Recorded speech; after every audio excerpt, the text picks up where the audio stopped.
All right, let's talk more about what's happening now in Georgia and welcome in Congressman Louie Gohmert, who represents Texas's 1st District, which is in East Texas. Also with us, Congressman Pat Fallon, who reps Texas's 4th District, which stretches from the northeastern part of Dallas all the way to Texarkana. Full disclosure, I just wanted to say Texarkana on TV. Gentlemen, thanks for being with us today. I wanted to ask you specifically, guys, about this. Congressman Gohmert, first to you. AT&T, American Airlines, and Dell have all now spoken out against a proposed election law in Texas, which would also work to ensure more voter integrity here.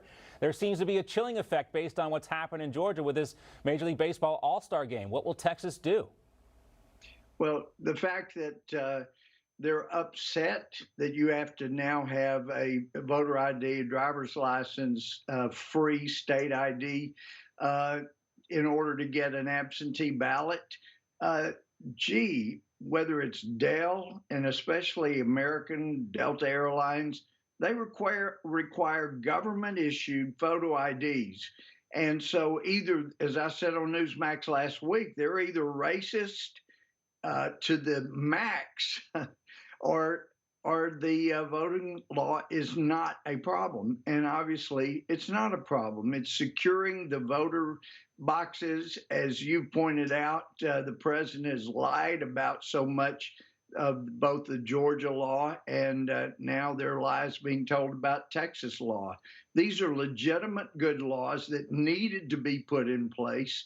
And there's nothing racist about them, but it does mean that there's one more professional sport that I won't be watching this year. Yeah, you and a lot of other folks, Congressman Fallon, when you look at this, I try not to be as cynical as this. I just cannot believe the lengths to which the media are willing to go to help the left perpetuate this lie.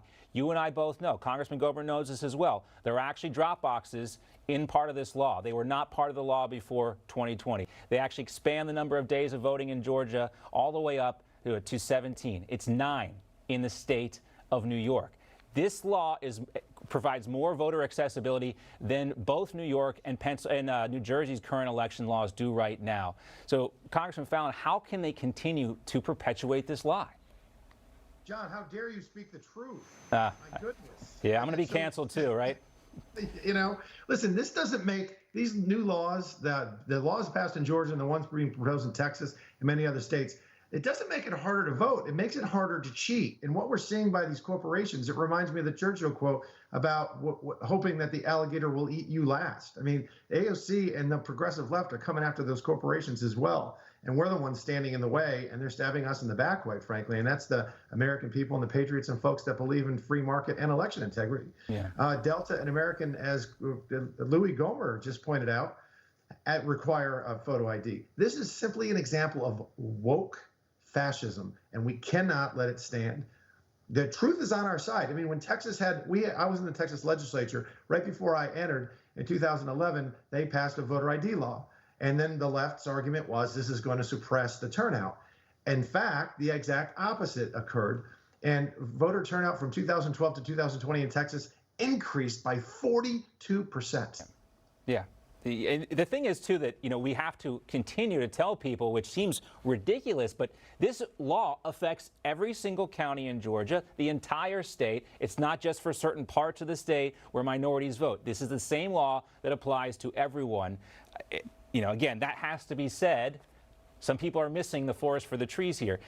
Here's a statement from President Trump as well, Congressman Gohmert. Quote, baseball is already losing tremendous numbers of fans, and now they leave Atlanta with their all-star game because they are afraid of the radical left Democrats who do not want voter ID, which is desperately needed. Again, he calls out Coke, he calls out Delta. It doesn't seem like this is going to stop because they have no problem just lying to the American public about what is actually in the bill. I mean, Congressman Gohmert, it has to be a little shocking for you to hear George Stephanopoulos even admit that there were misstatements in the Biden comments there. Yeah, it's shocking to hear that, but George knows he'd lose all credibility if he didn't admit at least some problems with the truth.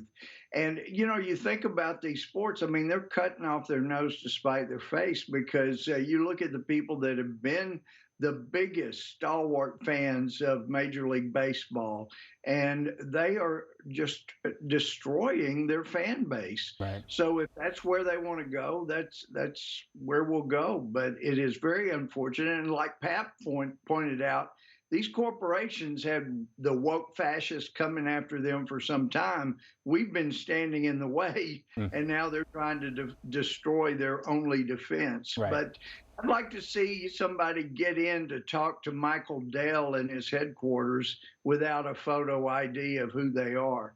I mean, it is ridiculous the extent to which they're going to try to act like part of the woke. But it's nothing but woke fascism, as Pat said. I'm sure people have a hard time. Some folks are out there, they have a hard time getting IDs, but I don't know why. There are programs in Georgia and other states to get free identification. Why Democrats, if this is really what's holding these folks back, why don't they do more to get them IDs? I think that's a fair question. I also had a follow-up question, too. I wanted to ask about the Hunter Biden interview. I don't know if you guys caught that. We're going to play another clip from it here, and Congressman Fallon will get your reaction to what he says, and you as well, Congressman Gohmert. But here it is. Was that your laptop? For real, I don't know. I know, but you know this is. I really don't know. Okay. The answer is. You don't know yes or no if the laptop. I don't have any idea. I have no idea. There could be a laptop out there that was stolen from me. There could be that I was hacked. It could be that it was Russian intelligence. It could be that it was stolen from me. This is another, Congressman Fallon, example of white privilege. I mean, do you know anyone who could lose a laptop and be like, well, I don't know if I lost it or not? Anyone I know that owns a laptop would be devastated by the loss of their work information, their personal information, concerned about their own security. But if you're Hunter Biden, well, I don't know. Maybe I lost a laptop. Yeah, he could be the poster child for how to not live your life. He could be the one that is completely a spoiled brat, and he could be the one that was corrupted by foreign governments. If you lose your laptop, I'm on the laptop right now. I've had this thing for like 5 years. I'm probably due for a new one. Oh, wait, I'm sorry. Unless you're Nancy Pelosi, right? Because that laptop going missing, too, wasn't a big deal, right? She didn't, yeah. Oh, man. We'll have to leave it there, Jim. I hate to cut it off like that, but we are out of time. The conversation was fantastic, as always. Congressman Fallon, Congressman Gohmert, thanks so much, guys. We'll talk to you soon. Thank you, John.